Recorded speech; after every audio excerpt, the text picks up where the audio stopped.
We're going to talk about assessing your space today. This is part of my Back to Basics series where I teach you, a brand new gardener, how to build a garden from scratch, from dirt, from nothing at all to a very prolific growing space. Now, this is a very complex topic, right? This is a huge part of planning your garden. It is looking at the spaces you have available and deciding what would be the best place for me to start this garden. Now, if you only have an apartment or a very small side yard, that's fine too, as long as you get some sun.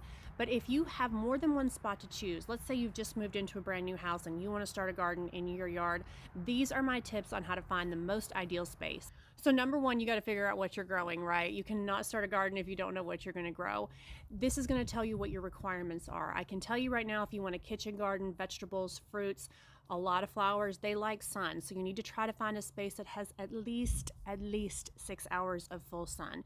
If you don't have that, then we're going to have to work within those parameters, but you really need to try to find a space, even if it's not the space you wanted, that's got the sun requirements that your plants need to thrive. Number two is going to be your water source. How are you going to get water to this space? If you're choosing a space that's way far away from your house and you can't get water to it, you are going to be kicking yourself this summer.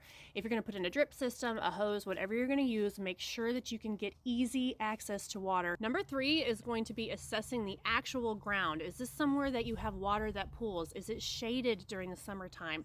Do you have a lot of bushes around there and there's a ton of roots that you have to work with? These are things you want to think about and try to choose the best out of what you have. If the only spot that you have with full sun has roots, we'll work around it. So your homework is to go outside, figure out where your space is going to be, and then we will move on to our next step, which is going to be building out the actual space. There's a lot of things we could go over, but these are very short videos. So if you have a question, just leave it in the comments below and I will see you next time.